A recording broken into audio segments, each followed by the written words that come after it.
What's up, YouTube? Peter Leininger here with False Color Media. Finally getting back to day 3 of this 3-job week that I had previously, and adding my 600D aperture light to the kit for today's shoot, which is going to be an interview in a big house, and I don't know what I'm going into. So I usually like to pack my big gun to make sure that I can cover any situation that I'm being thrown into. The shoot is in Pigeon Forge, Tennessee, so driving past Knoxville here, which is definitely one of my favorite towns.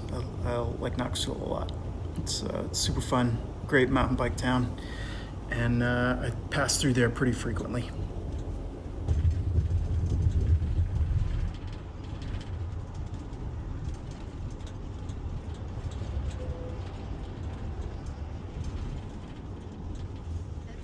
Is it? You're welcome to bring the. Let me show you where we've shot other productions. Perfect. Okay. Yeah.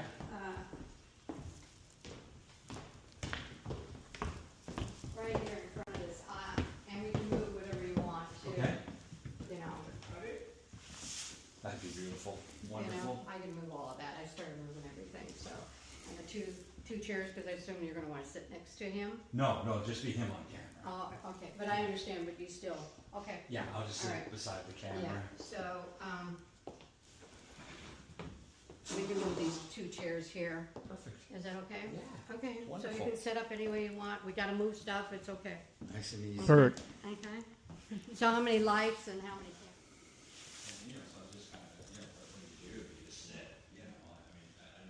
See, got outlet there, outlet there. Okay, cool. So we'll do camera here. That'll be our kind of a tight shot, and then I'll do a slightly wider one from right here. Key from over there, and we'll get a little bit of backlight going, and that'll be it. Awesome. Would I be able to set up a C-stand for my... Yep, 100%. Amazing. Cool. Sounds like a plan. All right, let's do it. This type of shoot is totally my jam. I love getting to set up really nice looking interviews, get to use my prime lenses on the big cameras, and just make it look really nice. That's what I like to do most of all. These type of opportunities come through fairly frequently. I would consider this my main type of work, is doing these type of interviews, and that's really my favorite thing to do. Whether it's for independent productions like this one, or for ABC on their news magazine shows that I get to work on every once in a while. This is definitely my favorite type of thing.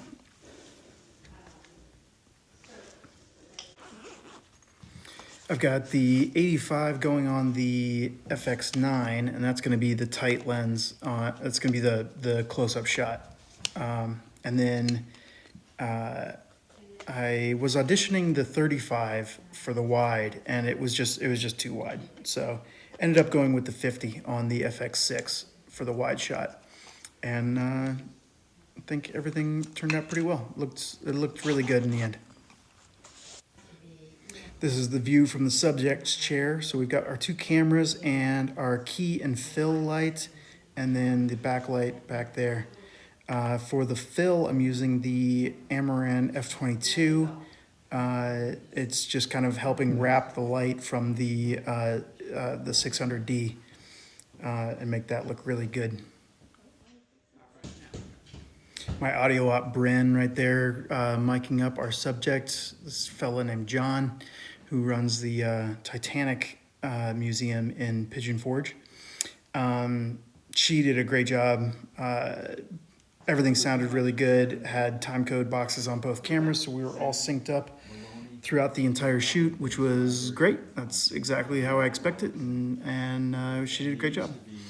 The shoot went really well. It was a long interview, and because of the intensity of the light that I was using, we were able to match the sun So even when the sun kind of dipped behind the clouds, we never really had a fluctuation in our lighting, which is exactly how I want it. I don't want to have clouds coming in and all of a sudden everything changes based on the light coming in from those windows. So the 600 was our big punch that made sure everything was evenly lit, and then the F22 was the fill that kind of got around his face a bit more and filled in his face and then got under his hat a little bit. And then I used the Nan Light Pavo Slim as our backlight just behind him to kind of look like maybe a lamp behind the on the bookshelf or something like that. So I'm motivated in that way just to kind of separate him from the fireplace a little bit. Looked really good. Everything turned out well, and it was an interesting story. It was cool to hear. I went back and forth on that horse behind him. It was closer to the mantle or to the fireplace at the beginning, but and it looked good in this close up. It was kind of filling in that corner in the bottom left, but it looked too weird in the wide shot because it was kind of right behind him. Couldn't see the whole thing, so I ended up having to move it, and I think it looks better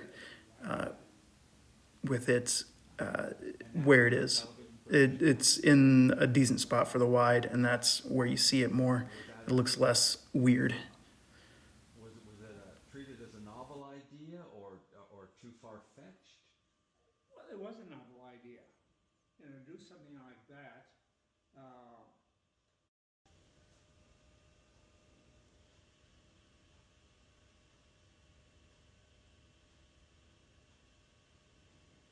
Okay, camera's cutting. 10 seconds, a lifetime of. Thanks. I'm glad you're doing this. It's really great. Oh, I'm glad. I appreciate it. All the content's great. Always got to remember to get room tone after the end of an interview. Shoot wrapped, and now it's on to data transfer and handing off footage to the producer. My preferred application for this is Hedge, or I guess they've changed now into Offshoot is the name of the app now. But either way, it's a great app for kind of just setting up your sources and where you want them to go and just setting it to go. It's a great app. It really does a great job. Quicker than Finder and very reliable.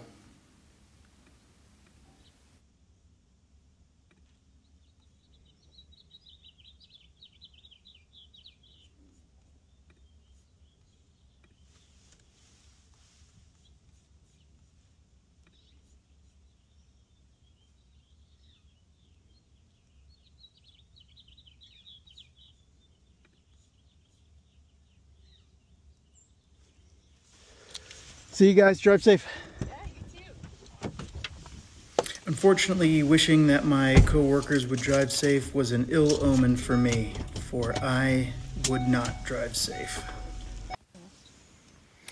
I got within about a mile of my house when my rear tire started losing pressure, and I tried to keep going on it, just slower, because I was so close to my house. I was so close, and ultimately I couldn't make it. The tire basically shredded off the rim.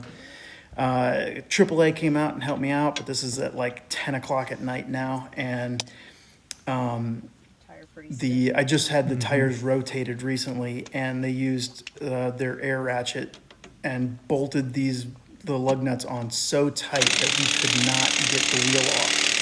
And I needed her help to raise the van enough to get the spare out from under, but it was total futility. We could not get these lug nuts to budge, so ended up having to leave it and get it towed in the morning. But oh well, everything worked out in the end. This is just the frustration of dealing with things. All good in the end, though. I'm safe. The van is fine. We're back on the road. All good. Ended the week with a super cool group ride through downtown Nashville. It was such a fun ride and such a great way to spend a Friday evening. Music City Dope Peddlers, if you're ever in town looking for something fun to do on a Friday night, this is a great hangout. Anyway, that's the end of this week. Going on to the next one. It's been a busy spring so far. Been on a little bit of a tear. Got more episodes coming, so stay tuned.